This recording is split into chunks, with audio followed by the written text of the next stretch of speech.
तो थाईलैंड आके पता चला कि मुर्गों को कोई हल्के में ना ले।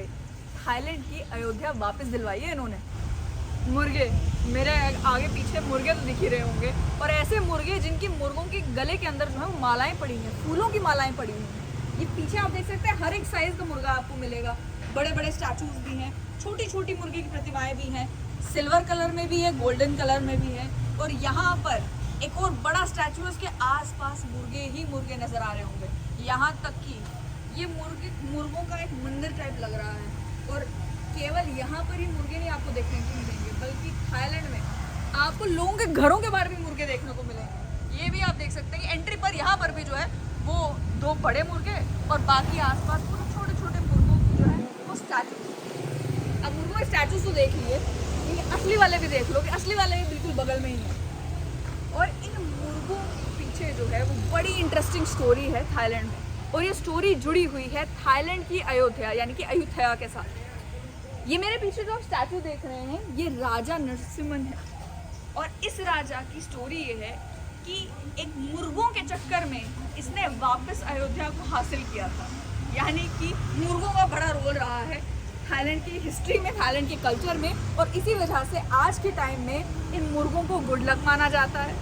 मुर्गों का इस्तेमाल लोग करते हैं मन्नत मांगने के लिए। मुर्गों के स्टैचू लोग अपने घरों के बाहर रखते हैं कि उससे गुड लक आते हैं, उससे प्रोटेक्शन होती है, और साथ ही साथ लोग इन मुर्गों की पूजा भी करते हैं। और इससे आप ये मत समझिए कि अगर मुर्गों की पूजा करते हैं तो यहाँ पे आपको चिकन खाते हुए लोग नहीं मिलेंगे। मुर्गों की पूजा भी होती है, मुर्गे पाले भी जाते हैं, मुर्गे खाए भी जाते हैं। अब स्टोरी सुनाते हैं आपको। ये जो राजा थे नरसिम्हन, एक टाइम ऐसा आया जिस समय जो थाईलैंड की अयोध्या थी यानी कि जो अयोध्या थी उसके ऊपर एक बर्मीज किंग ने जो है वो फतेह पा ली। और उस बर्मीज किंग की फतेह पाने के बाद इस राजा नरसिम्हन ने एक शर्त जो है वो उस राजा बर्मीज राजा के साथ लगाई। और शर्त ये लगाई कि आप जानते हैं कि कॉक फाइटिंग यानी कि मुर्गों की लड़ाई बहुत सारी कंट्रीज में और हमारे देश में भी बहुत सारे ऐसे इलाके हैं जहाँ पर मुर्गों की लड़ाई काफ़ी फेमस है।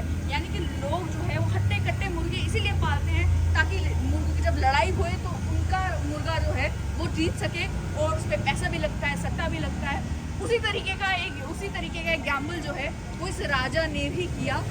किसके साथ? बर्मीज राजा के साथ। और दाव पे क्या था? दाव पे थी थाईलैंड की अयोध्या।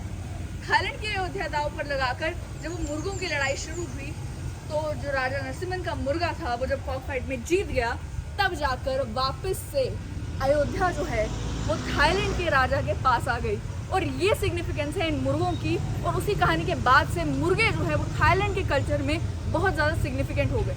साथ ही साथ चाइनीज़ कल्चर में भी जो ज़ोडिएक साइंस हैं उनमें भी मुर्गे का जो है एक स्पेशल रोल है। और जाहिर सी बात है कि थाईलैंड में भी जिस हद तक आपको चाइनीज़ इन्फ्लुएंस देखने को मिलता है उस वजह से भी मुर्गों की सिग्निफिकेंस बढ़ जाती है।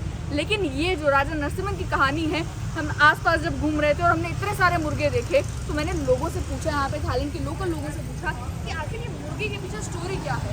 जब मैं गली से गुजर रही थी और वहाँ पर लोगों के घरों के बाहर मैंने मुर्गे देखे तो मैंने उनसे पूछा कि चाइना में लोग जो अपने घरों के बाहर लायन या ड्रैगन लगाते हैं, आप कैम्बोडिया चले जाएँ तो वहाँ लोग अपने घरों के बाहर जो है कुत्ते का स्टैचू लगाते हैं। लेकिन यहाँ थाईलैंड में अजीब ही चीज़ देखने को मिल रही है। यहाँ पर लोगों ने अपने घरों के बाहर एंट्री पे इस तरीके से मुर्गों के स्टैचू लगाए हुए हैं। तो इसके पीछे की कहानी क्या है? तब जाकर जितने भी मैंने लोगों से बात की उन्होंने कहा ये सारे जो है वो राजा नरसिम्हन, किंग नरसिम्हन की वजह से है। जब उन्होंने किंग नरसिम्हन की बात की तो मैंने कहा ये स्टोरी जानना तो ज़रूरी है, और हमें क्या मालूम था ये स्टोरी जुड़ी निकलेगी थाईलैंड की अयोध्या के साथ। तो थाईलैंड आके पता चला कि मुर्गों को कोई हल्के में ना ले। थाईलैंड की अयोध्या वापस दिलवाई है इन्होंने।